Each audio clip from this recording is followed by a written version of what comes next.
Hey guys, the reviewer here doing a review of the Inception 10th anniversary re-release. Yeah, it's been 10 years since the review. No, that's wrong thing. It has been 10 years since Christopher Nolan's sci-fi action thriller masterpiece Inception was released. And back in 2010, when this movie came out, I loved it. When I first saw it, I was in a 3 day like for 3 days. I was just in this state of wow, that was a movie. That was some movie. And one of the reasons I loved it so much back then when it came out was we had never seen really anything like this before with an action movie of like the concept of going into someone's mind and trying to basically pull a heist inside a person's mind, and the concept was ingenious. The movie is well done. I mean, the cinematography in it is, oh, the cinematography is gorgeous. And one of the things that makes the film work so well, one, is the cast. I mean, you've got Leonardo DiCaprio playing the main character Cobbs. You've got Ellen Page, Michael Caine, Joseph Gordon-Levitt, Tom Hardy. Like, the cast in this movie is really great. And it's one of those movies that it's a love it or hate it thing. Because I've never heard anyone ever actually say they hate Inception. I've seen people say they don't get it, and to be fair, that's perfectly understandable. Like it's a very mind bending movie. It's one of those movies that like it does something to your head. Like it really messes with your mind, and it's amazingly well done. And one of the things I love so much about this movie is the way it's done. Like the cinematography is done really well. The choreography, like the way they do things in this film, is just really well done. And you've got phenomenal performances from like Leonardo DiCaprio, Joseph Gordon-Levitt, like everyone in this movie gives it their all, and they are doing really good in it. And the reason that the film is so like hard for someone to understand is because the whole idea of you go into a person's mind and there's different levels to a person's like apparently there's different levels to a person's mind, and that's the point where people can get confused on. And to be fair, even though I love Inception, I will fully admit I don't entirely understand the whole thing. Like it is a bit confusing, but like it kind of I think it's meant to put you in that state of confusion, just like because you're always questioned. Because one of the things that's prominent in the film is Cobbs has a spinning top, and the spinning top is able to tell him if you're in the real world or if you're in a dream. And I'm not gonna go really into like spoilers exactly about the ending, but that's probably one of the most like debated things with the regards to the end because well, okay, sort of spoilers, but like the last shot that we see in the film is Cobb's spinning top. And we see it spinning, and it cuts to black. It cuts to the credits at that moment. And you're left in this state of wondering okay, is Cobbs really back in the real world, or is he in a dream? And I feel the way that it ends, like with that, of kind of just fading before you see anything, it really does make you leave this question of like, is Cobbs really back, or is he in the dream world again?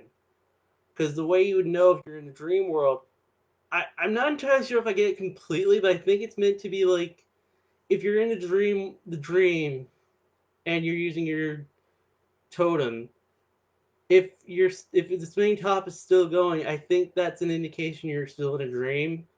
But I think if the spinning top falls over, I think that's meant to be like, oh, you're back in the real world. If it felt it basically if physics are applied to what's going on with something, then you're probably back in the real world. Because that's always the biggest debated thing about the film, and I can. It really is like what I said again. It really is one of those movies that like I can totally understand people watching and be like, "Oh, I like it. I don't fully understand it." But to be fair, that's usually the case a lot with a lot of Christopher Nolan's movies. Like a lot of his movies, you'll be like, "Oh, I really liked it. Might not have fully understood it, but I liked it."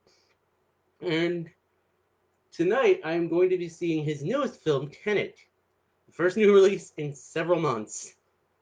Yeah, I'm excited for that because when I went to the re-release of it, they had a like fit 5 or 10 minute excuse me, they had a 5 or 10 minute um basically like a look at like Tenet, and also like a 2 or 3 minute like featurette about the fact of 10 years have passed since the release of Inception. And I'm looking forward to this. I'm really looking forward to Tenet because no, it's not said it is, but a lot of people are secretly thinking it's a unofficial sequel to Inception. And I honestly would love that it turns out to be the case. I would be so happy if like at the end they pull basically like a split and pull like surprise, it's an Inception sequel. That would blow my mind if they did.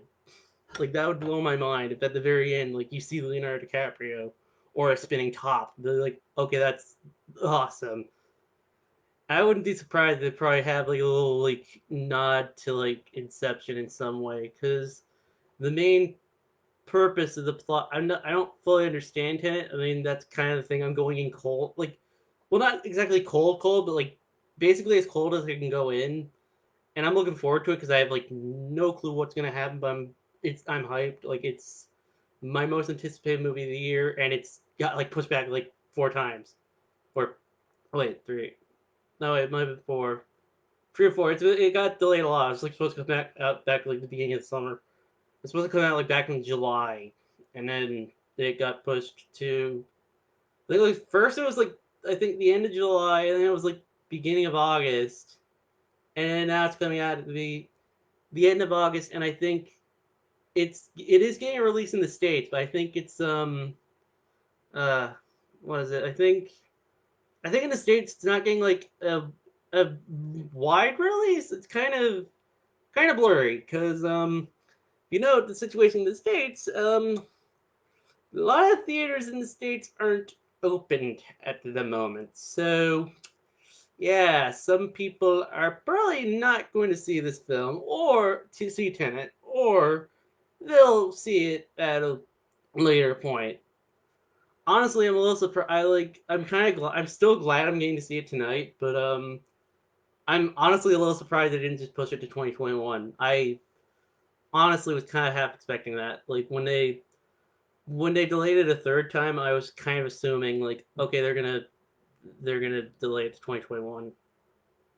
I mean, like they haven't done it for the movie like No Time to Die, but that's another one I'm kind of getting this feeling they may end up pulling it November 20th. I think 20th.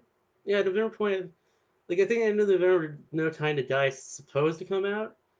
I wouldn't be surprised if that ends up getting delayed. It really wouldn't surprise me given the situation. I mean, because like the way the situation of the world, things are kind of like things are really confusing. So it wouldn't surprise me at all if they announced like, hey, look, No Time to Die is getting pushed to 2021, and in my opinion, that'd be the best option for not just No Time to Die, but probably a lot of movies. Probably just be better off like delaying them to 2021. I mean, I know Milan is coming to Disney Plus like for $30, but like, uh, why would you want to pay $30? That seems kind of crazy to me to be like you're already paying for a service, and then you're paying another fee to watch a movie. I'm not even sure how it works. I'm not sure if you get like you permanently have it or if it's just a rental. If it's a rental, that'd be kind of pointless. Like it was like, oh, you can watch it for $30 for 48 hours. Be like, what's the point? That's the biggest waste of money. But if it was like, oh, you pay 30 and you have it forever, that's fine. Anyway, I'm gonna end now because I'm just rambling. Anyway, the reviewer signing out.